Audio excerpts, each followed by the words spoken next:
So I think that's a great segue into getting to a very dear subject for me, because one practical change made a huge difference in my health, which is natural versus artificial lighting. And for you viewers, this is crucial to understanding the subject of sleep. This is where everything you do from mind to body, you get complete restoration from. This is where the true magic happens, where everything you're looking for in regards to optimization truly happens.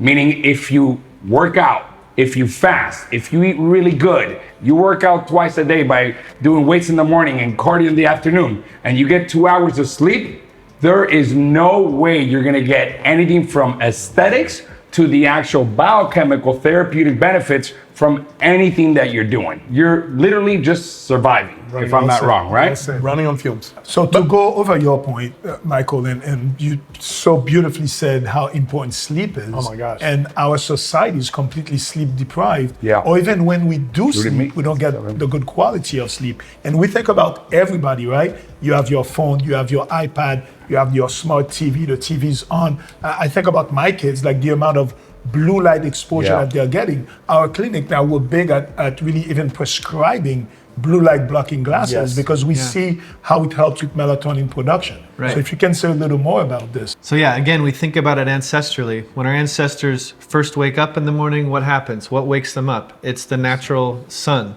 right? The sun rises, the sky starts to turn blue, the blue light wakes you up.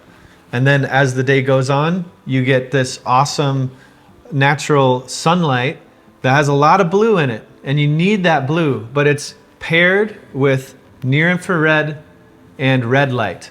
So the blue light can be damaging if you don't have the red light with it. And so what we've created in our modern environment is a blue lit environment indoors without red light. And then we go outside and we're putting on sunscreens on our skin, and that blocks a lot of Which has EDCs. It blocks the UV radiation that helps you to produce vitamin D, but that also blocks a lot of the infrared as well. And but the blue light still is getting through and damaging a lot of the skin. Wait, so if I understood you right, when you put sunblock, you're taking away the red light spectrum, the absorption, but the blue is still going through? Yeah. Wow. You're still able to get blue light through that. And then not a lot of the red is taken out, but there's enough that it can cause symptoms and issues. You're not getting as much of the benefit. When you get that blue light in the morning from the sun, the natural blue light that's paired with the red, that helps your body produce serotonin earlier in the day, which then later in the day it converts to melatonin.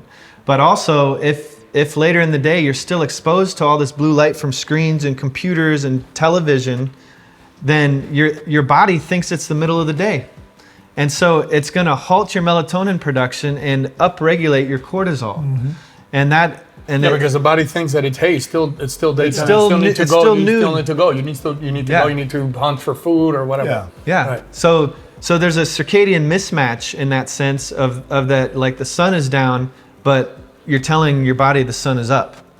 And then you go to bed like right after, it's like you shut off the light, you shut off the sun. None of our ancestors ever were able to shut off the sun. Right. So like basically we're trying to shut off the sun and then go right to bed. That's not how it works. Our bodies were never designed to do it that way. Yeah. And this portion of it, and for you guys watching at home, this made it really real, and I think we all experienced it because Mike had sleeping problems. He started wearing the red glasses. We kind of made fun of him for a long time. I'm still having it. Yeah, I thought he was crazy. I hope you're gonna fix me. I thought he was crazy, but this is what I understood from that, and this is how real it is about because when you say going back to ancestral living, you lose a lot of people there thinking, well, I'm not gonna go back to a cave. I'm not gonna wear my sneakers. But this is the important part, and going back to what Mike was saying about sleep, where all the magic happens, right? It's like sleep is the greatest consolidator between the work that you do and the reward that you receive for that work, right?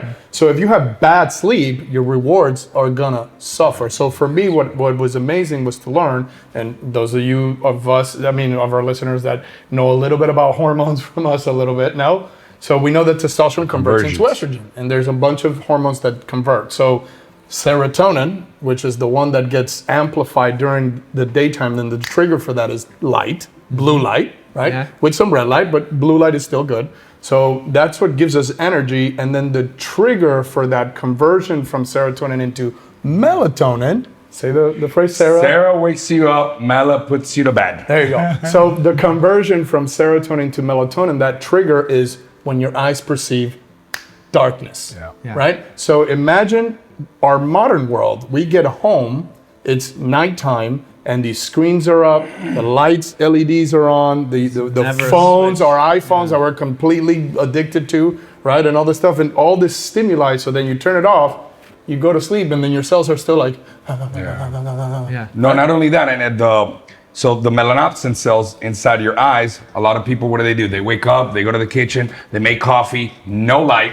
They get in their car, they go to their office under just artificial light, and they're pounding away on coffee, stimulating the central nervous system just to get energy because they think they're getting energy. It's putting their central nervous system on overdrive rather than getting sun into your eyes so you can turn off the melatonin faucet. That's what we like to tell clients. Wake up, get sun into your eyes so you can turn off that faucet and you don't feel groggy, right? Yeah. And then you get home, you're cracked out basically from so much coffee, and now you're trying to go to bed. And just to kind of round out that point, metabolism, right?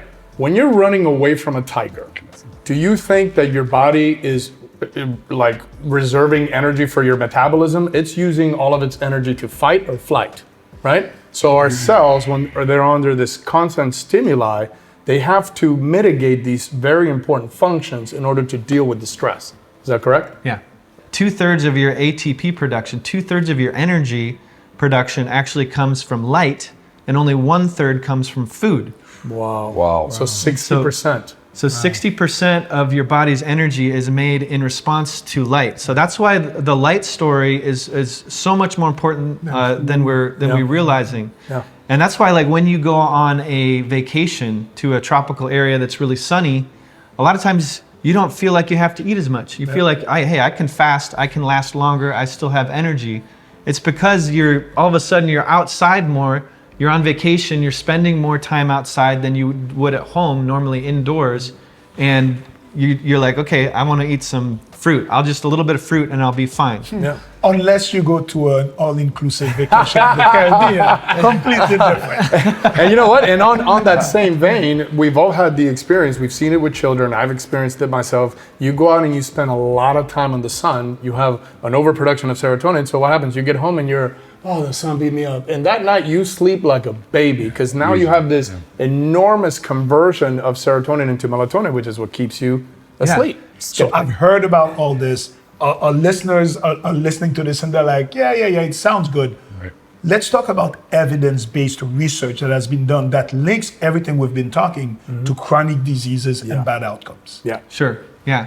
So one of the best studies that I like is one from Dr. Martin Pall. He looked at VGCCs, voltage-gated calcium ion channels, and he showed the mechanism of damage that EMFs cause.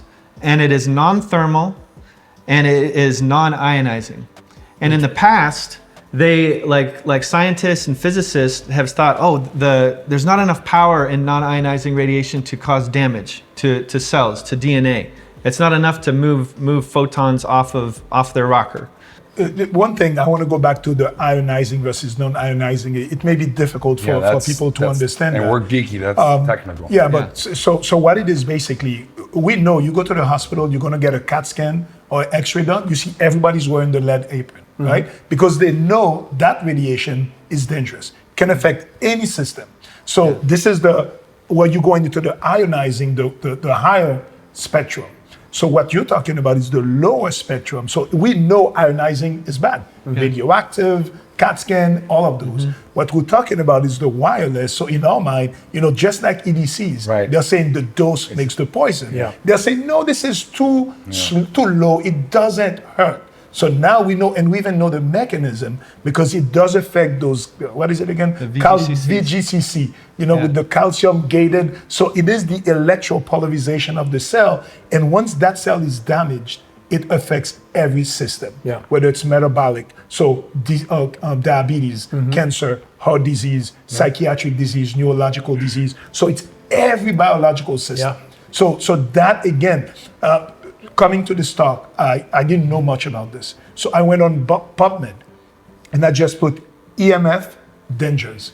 More than 1,000 articles came out. Yeah. How come I wasn't aware of this? I'm in the optimization wellness. I knew it in the back of my mind, but I never took the time to go deep in it. And I didn't even know the WHO actually classified in 2011 EMF, radio frequency, as possible carcinogens. Yeah, so they say that. TB. No, yeah, they put possible, but Same category as cigarettes. As cigarettes. Wow. So it is in 2011, 11 years ago.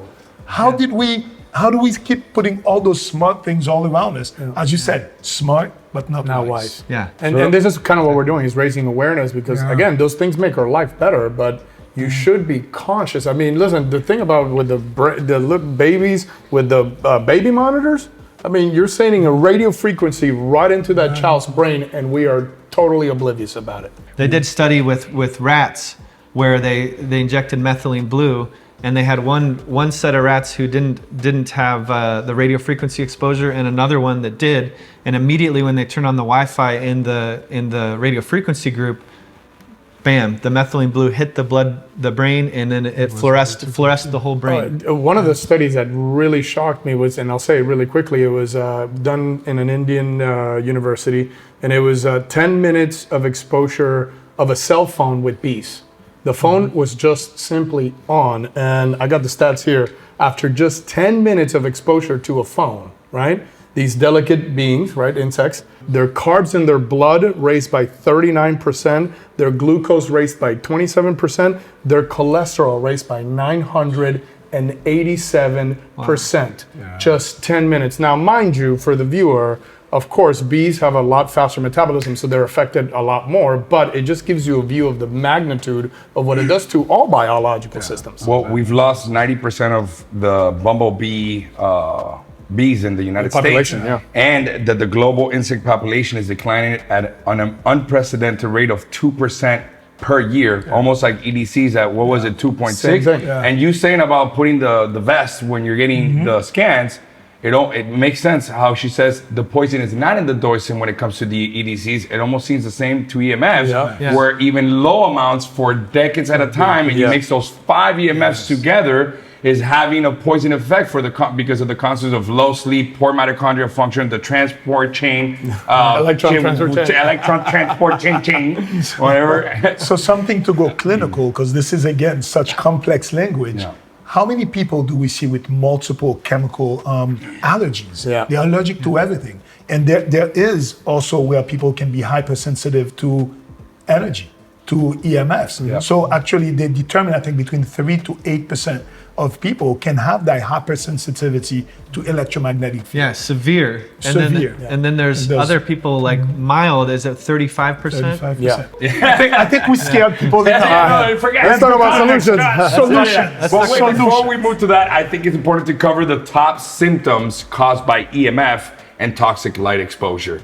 I digged up a couple that you gave me, which is fatigue and weakness, sleep disturbance and insomnia, headaches and migraines, brain fog and difficulty concentrating, depression and anxiety, memory loss, light sensitivity, skin problems, heart palpitation, dizziness. I mean, the list goes on and on and on. This is an average patient. What have you seen from being in the trenches? These EMF stressors, they are impacting us on a foundational level in so many ways.